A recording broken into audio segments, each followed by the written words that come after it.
Welcome to this week's episode of the Jewish Diaspora Report. On this week's episode, we get to know your propaganda sources. Let's get started.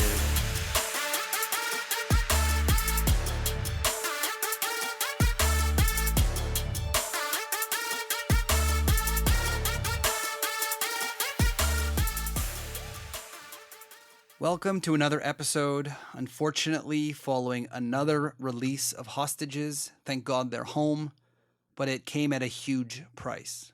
And unfortunately, it's becoming a regular thing that I have to acknowledge. Thank goodness we've got a few more hostages back. They are home.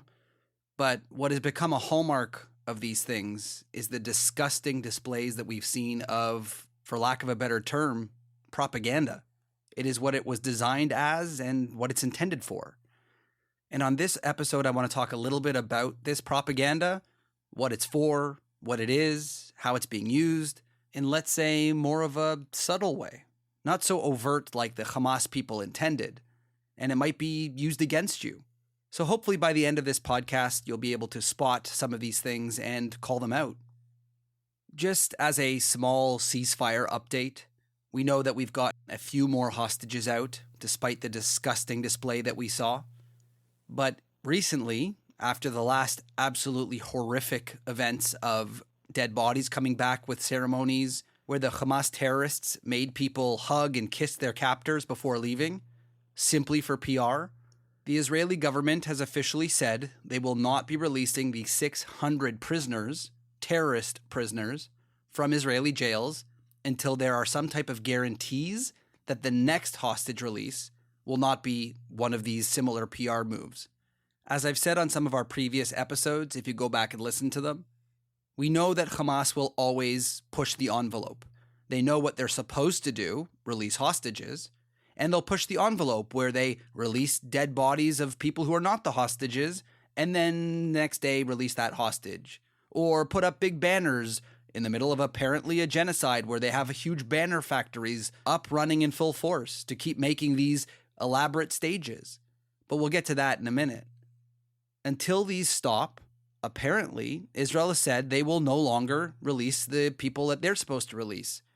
We can't continue to let them push the envelope and get away with it.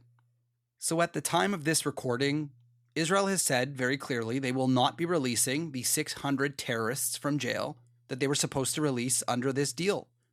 And until they get some sort of reassurance from the negotiating teams and the partners in this ceasefire deal that the PR and the torture and the humiliation that they are putting the people through is going to stop and never happen again.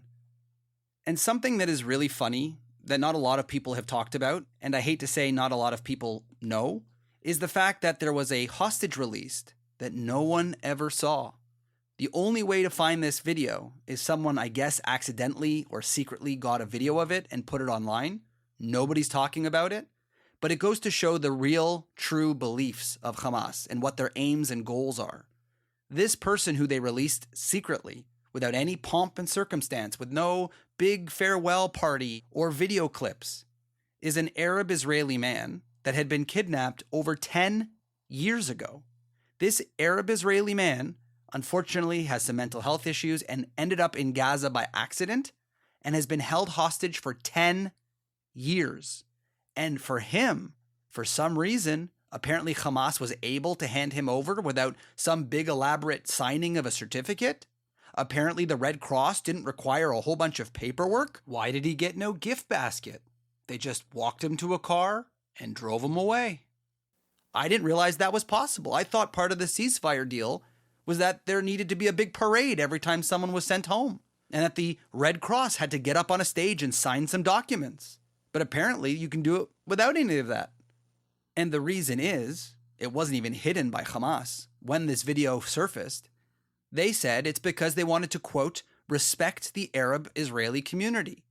Meaning, we're Muslim, they're Muslim, and we don't want to piss them off.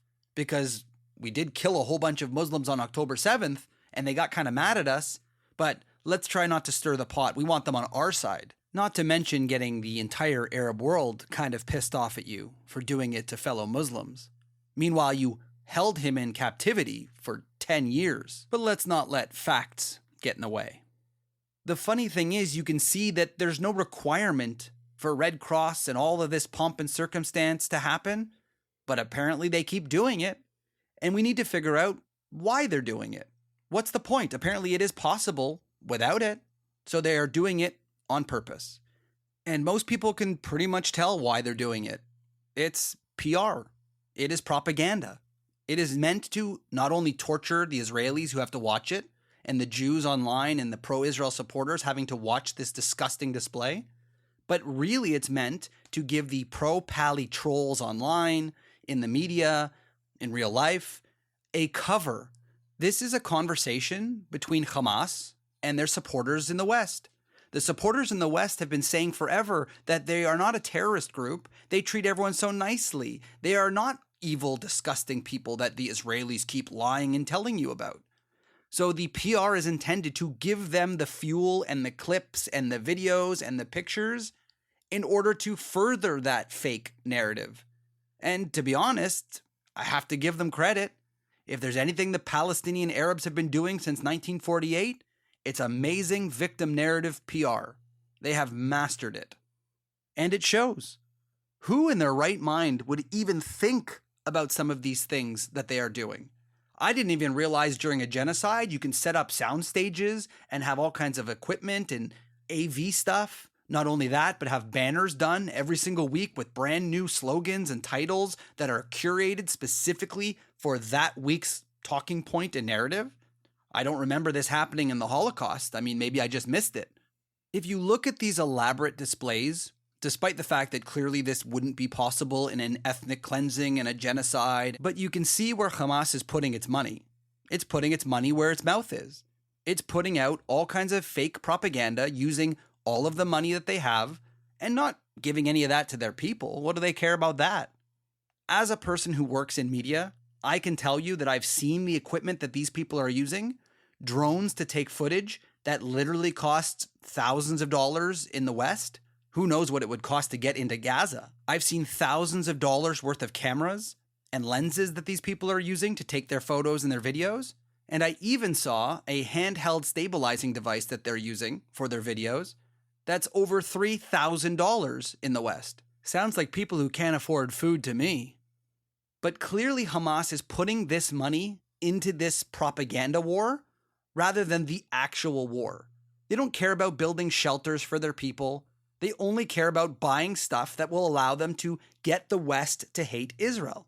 This has never been about winning the conflict on the battlefield. This is 100% to manipulate the Western world, and they are putting millions of dollars into it. And I hate to say that it's working because I, as a social media influencer online, a pro-Israel one, am getting all kinds of messages and comments and pictures directly from these events. Within hours of these disgusting events happening, I'm getting messages from people showing me pictures from these events claiming, look how happy the Jewish people are to get out. They're high-fiving and kissing the captors. This is literally why they're doing it. They are trying to give their useful idiots and their trolls and whatever on the other side of the world material to work with.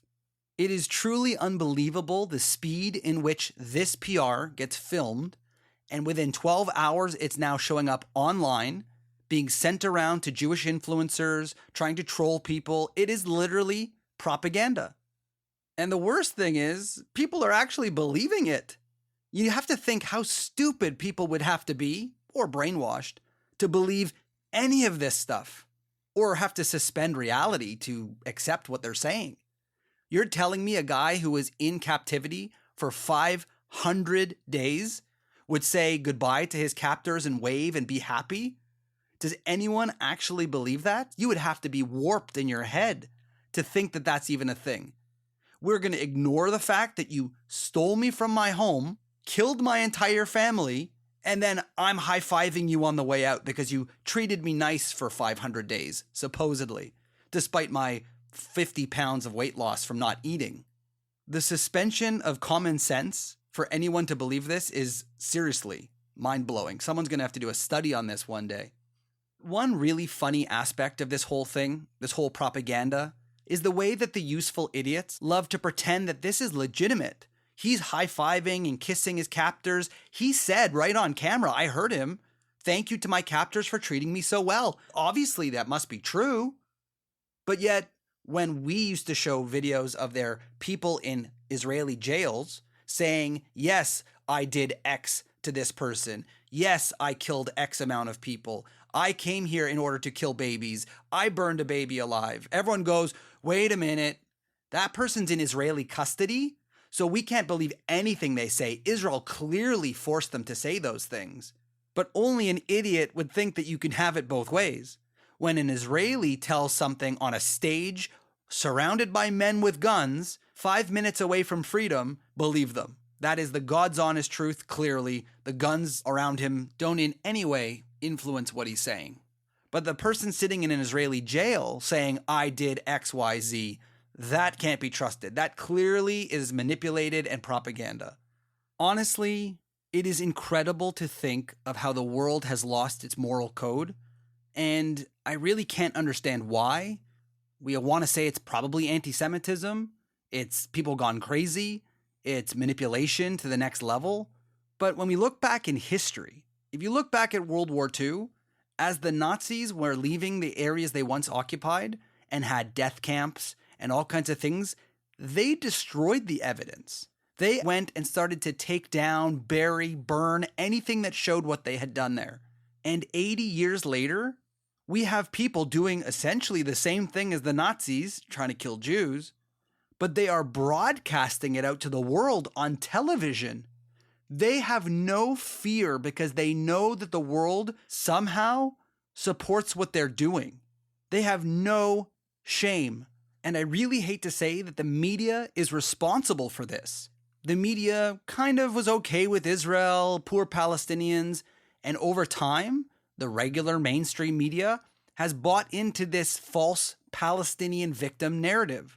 Since the 1960s, when they were invented as a Palestinian Arab people, the world has grasped onto this narrative that they're a poor, oppressed people and that the Jews are the problem. And so over the last number of years, we've seen that build, and Hamas and the Palestinian Authority have really pushed into that media sphere to give manipulated images and Bollywood videos filled with lies in order to maintain that narrative. And the world is not stopping them. Nobody is willing to call them out because we've almost created such a large beast of a narrative that even admitting one little piece of it is wrong, like the October 7th attack was wrong, or that these hostage releases are wrong, will take a little bit off this narrative and people might start to question, maybe I've been lied to this whole time. If these people are doing these disgusting events and I'm being told about it on my news source that says the Palestinians are poor and having a genocide, but then I'm looking at videos and pictures of these beautiful sets made like in a Hollywood movie with backgrounds and pictures, how am I supposed to believe this? And that could break the whole narrative down. If I could be honest here, the mainstream media avoids talking about this situation or avoids very specific issues like Palestinian Arab terrorism, but they really can't air directly Hamas propaganda. That would look pretty bad on a mainstream media network. So they sometimes have to whitewash what they're doing. They need to filter their PR and fake information through another organization with a little bit more credibility than, let's say, Hamas. So they will use sources like the United Nations, which appears to be a legitimate organization. So when they filter Hamas talking points, we believe them. Things like a fake death toll, for example. Or they might use things like the Red Cross, which we are now clearly recognizing as complicit in the propaganda war. But they'll also use groups that are on the left in Israel and tokenize them. Like they'll take stories from Haaretz, a very left-leaning, anti-Israel, in some cases, paper, who will put out false stories about issues that are going on in Israel, and it'll be filtered through CNN, and they'll say, look, it's not according to us, it's according to an Israeli newspaper. It's got to be true. But the worst culprit of all, and this is often sent to me in DMs and comments and whatever, is how many people will use stories from B'Tselem. B'Tselem is a group in Israel. I guess they would consider themselves to be a human rights organization, incredibly left-leaning, And they very frequently put out questionable sources, we'll call it. They often use supposedly former IDF soldiers or former Israeli politicians, and they'll say that all kinds of bad things are happening, all kinds of nefarious things that Israel is doing with limited and sketchy sourcing. But they'll put it out there because Hamas propaganda filtered through a Jewish organization somehow ends up on mainstream media. In the end, clearly we see that Hamas is purposefully putting out PR and propaganda for its Western useful idiots. They're not doing it to help the Israelis or their own people or affecting anything to do with the war. It is entirely for Western media. Sometimes this could be overt, like they're trolls and they're people online who are going to go put this stuff out and claim Israelis were so happy in captivity for 500 days being starved. In other cases, it's to be filtered through the UN and other organizations, Israeli or not, and sent to the mainstream media so they can cover it. So that way they don't have to show the overt Hamas propaganda. And so I'm hoping that some of you who are listening to this podcast will maybe have a better understanding of why you're seeing what you're seeing, what it's useful for, and how it is being manipulated and utilized and weaponized by the world. There is a direct link from Hamas, from this propaganda, directly to your TV screen. I am assuming that most of you who listen to this podcast, either because you listen to this podcast or just because you are on the right side of history, already know a lot of what I'm telling you. But I do know that many times people will send you stories, hey, what do you think about this? Or do you have an opinion on that? And what I'm hoping you're going to get from this podcast is a way to fight back against these fake narratives by checking your sources, something that the other side will literally never do. So when someone sends you an article from a paper or from a human rights group or whatever it might be, do your research on that source. There are many websites that offer you checks on the biases of news organizations, how factual they are. Something like B'Tselem, a group that puts out a lot of information, is listed on some of these sites as, quote, mostly credible. So when I get someone sending me something from that source, I'm going to go look it up from a real source, see if it's true. Or, I hate to say, if nobody else is reporting it other than this one group, it might call into question its reality. Because if it's a real issue, more sources are going to cover it. And don't shy away from checking your favorite source that you listen to or watch all the time. Even and especially the mainstream media has their own biases. Heck, even I do. I don't pretend to be unbiased. I mean, I try my best to give you both sides on this podcast. I try to provide you the facts to support my argument, and you can decide for yourself. But I will never say I'm not biased in some way. So as you watch these disgusting displays that are happening in Gaza right now, and hopefully will stop following the threat from Israel, understand what is happening right now. Hamas is essentially filming one of the world's largest commercials for themselves. The crazy part is that they're putting out information that proves to you that they are psychotic, deranged terrorists who care little about human life. But for some reason, as long as that message is somehow filtered through the mainstream media or through organizations like the UN and B'Tselem and Haaretz, we pretend that it's not the same propaganda that, let's say, the Nazis put out. It is exactly the same. I would assume most of you would probably not take a Nazi's word for what they said happened during World War II. So maybe we shouldn't be taking Hamas's word about what's happening right now in Gaza. The key thing here is to know your sources and be able to understand what you're looking at, because that will help you know what's really going on. This has been another episode of the Jewish Diaspora Report. Don't forget to check us out on social media at jdr.podcast and check out some of our other episodes on your favorite podcast source. We'll see you next time.